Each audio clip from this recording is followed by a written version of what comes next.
harap semuanya apa yang saya ucapkan ini bisa saya pertanggungjawabkan di akhirat.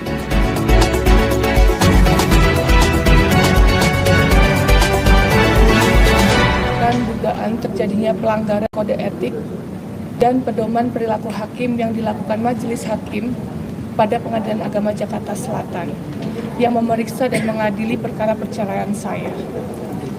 Dan di sini saya akan menyampaikan beberapa poin. Di antaranya adalah pelaporan ini, dalam hal ini adalah Majelis Hakim keliru dalam memberikan pertimbangan putusan. Dan juga terlapor dalam memutuskan tidak mempedomani bukti-bukti yang disampaikan dan fakta persidangan. Untuk lebih detailnya, mungkin nanti bisa menghubungi kuasa hukum saya, karena dalam 2 hari ini kuasa hukum saya sedang ada sidang. Terima kasih. Pak Paula, mungkin terkait ini kan dibuka di publik ya, ibaratnya semua tuh orang bisa akses, mungkin tanggapan kamu seperti apa? Tanggapan saya sebenarnya saya cukup sedih ya, karena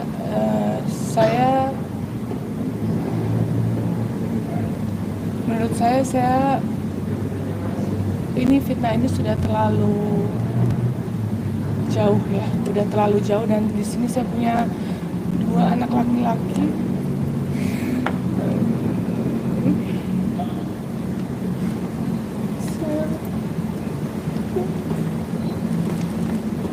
Saya punya 2 anak laki-laki yang saya selalu jaga mentalnya.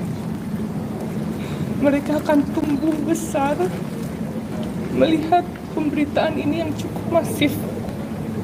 Jadi buat saya melakukan ini demi anak-anak saya dan kedua orang tua saya. Dan saya harap semuanya apa yang saya ucapkan ini bisa saya pertanggungjawabkan di akhirat. Dan saya secara tegas menyampaikan bahwa tidak ada terjadi perselingkuhan selama saya menjalani pernikahan. Dan tidak ada juga bukti-bukti perselingkuhan di persidangan. Itu aja. Berarti kan yang kamu takutkan adalah sidang tersebut ya, Kak ya? Iya. Nah, dampak takutnya ke apa nih? Apa alasan utamanya itu karena memang tidak ada merasa selingkuh, tapi diputusnya selingkuh dengan keberatan? Maaf. Maksudnya itu kan diputusnya kan di pengadilan sendiri kan katanya selingkuh, itu keberatan dari Kak Paula sendiri. Ya, seperti yang tadi saya bilang, di sini secara tegas saya menyatakan tidak ada terjadi perselingkuhan selama saya menikah. Dan saya bisa pertanggungjawabkan ini semua, perkataan saya, perlakuan saya di akhirat. Dan ini saya lakukan demi menjaga mentalitas anak-anak saya yang masih kecil, yang nantinya mereka beranjak dewasa bisa mengakses semua berita tentang ibunya. Dan saya harap di sini saya berdiri untuk seorang ibu yang melindungi anak-anak saya. Jadi saya berharap kalian semua mengerti. Kak, mungkin langkah banding akan tetap berjalan nggak, Kak, seiring dengan laporan di Komisi Yudisial ini? Baik, kalaupun saya banding bukan karena saya tidak mau co-parenting, tapi saya ingin keadilan dari putusan yang disertai bukti-bukti yang ada. Ya. Sampai saat ini mungkin ada rencana untuk kemana? Kasus anak gimana sikap pembagiannya? Atau boleh nggak sih Kak 2 minggu di Kak Paula, 2 minggunya di Kak Bayu, boleh nggak sih Kak pembagiannya hasilnya seperti? memang seperti hasilnya juntas tadi gitu. Di sini saya bicara, saya tidak berkeberatan untuk co-parenting, tapi saya di sini meminta keadilan untuk hasil putusan beserta bukti-bukti yang ada. Makanya kenapa ini adalah alasan utama kenapa saya datang di Komisi Yudisial. Tapi dari kemarin anak-anak udah sama Kak Paula ya? Alhamdulillah anak-anak kita punya waktu bersama, punya momen bersama, dan mereka semua sangat happy. Dan pastinya anak-anak juga membutuhkan kasih sayang kedua orang tuanya, dan kami sebagai orang tua juga pengen memberikan yang terbaik buat anak-anak kami.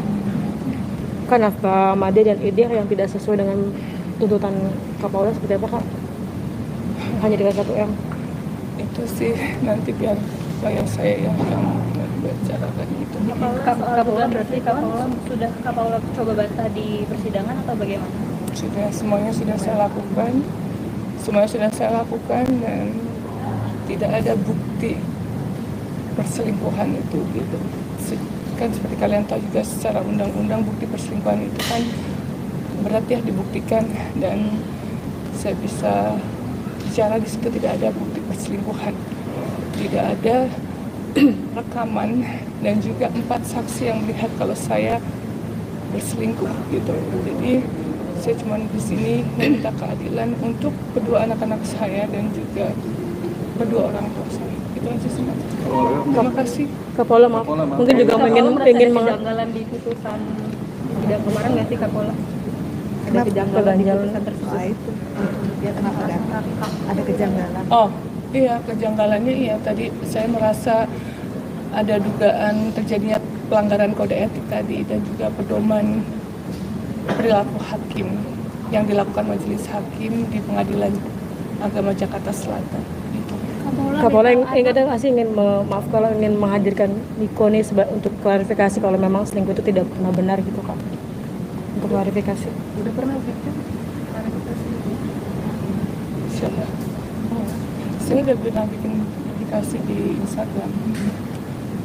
Menghadirkan Niko. Iya Nikonya. Untuk klarifikasi kalau itu semua tidak benar.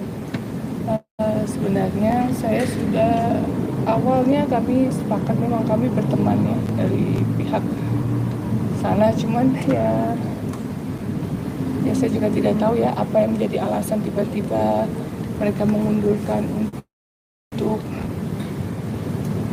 menjadi saksi, karena ini mempengaruhi nggak hanya saya tapi juga beliau dan juga keluarganya.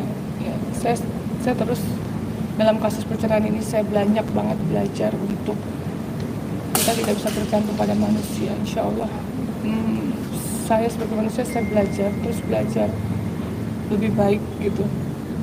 Tapi yang saya tetap di sini adalah saya sudah berusaha, tapi tetap hasilnya saya serahkan ke Allah aja sih gitu.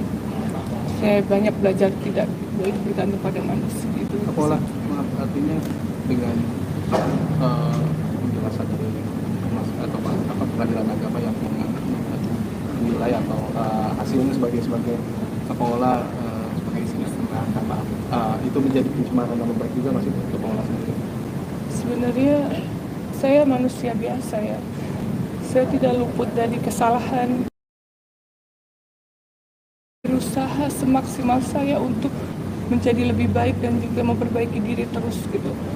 Tapi kembali lagi itu semua tidak bisa saya kontrol, tapi dari sisi saya yang bisa saya kontrol, saya sudah berusaha yang terbaik, tapi memang saya bukan manusia yang sempurna dan istri yang sempurna. Itu aja yang bisa saya sampaikan. Ya. Atau gunung gini akan diajukan juga nggak sih kak? Saya nggak tahu, saya di sini hanya minta keadilan. Untuk yang lain mungkin nanti bisa langsung ke lawyer aja ya mbak. Kapolda Untuk anak sendiri kemarin kan katanya sempat takut ketemu apa gitu. Sekarang Mereka baik-baik aja. Kapolda Makasih ya. ini kan komentar netizen itu banyak banget yang bilang tidak mau banget lah, atau mungkin hujatan-hujatan yang ke kamu dan Mas Bayu juga kan ini banyak ya. Ini kamu gimana? Bapak Allah Maha tahu di sini, Allah Maha tahu dan Allah nggak tidur. Saya yakin Allah Maha baik dan kita nggak bisa kontrol apa yang terjadi di luar. Yang bisa saya kontrol hanya apa yang menjadi respon saya dan menyikapi ini semuanya. Dan buat saya ini sebuah ujian naik kelas yang memang harus saya jalani aja. Yang penting saya jalannya dengan lapang dada dan ikhlas insya Allah gitu. Gitu aja sih. Kapolda selama berkeluarga dengan kapan sendiri melihat sih yang ada di sana karena lagi isunya lagi Itu saya nggak bisa komentar. Nanti tanyakan pada orang yang bersangkutan aja. Tapi terakhir komunikasi sama Bang Bayu kapan? malam. Tadi sekarang akses semua anak-anak udah mudah ya kak ya? Kita mudah sama Iya. kabarnya. Sekarang kebetulan masih sama saya, jadi sekarang saya lagi menikmati momen yang bertiga dan sama ponakan-ponakan saya, dan karena juga hampir 8 bulan lamanya saya tidak tidur sama mereka, dan pastinya ya mereka sangat kangen ya gitu aja sih. Makanya kenapa saya juga nggak banyak posting karena memang saya benar-benar menikmati lah, ajak mereka main, ajak pokoknya melakukan make memories aja gitu. Karena 8 bulan itu menurut saya banyak sekali yang saya lewatin gitu. Ternyata sukanya ini ya, ternyata bisa ini ya, ternyata baju-baju yang saya beliin semua dari itu semuanya kependekan. Jadi itu benar-benar ya, momen 8 bulan itu sesuatu yang banyak banget yang saya lewati, tapi tetap kita selalu berdoa yang terbaik buat mereka berdua. Itu aja sih. Kalau cukup ya Mbak, Mas. Terima kasih banyak.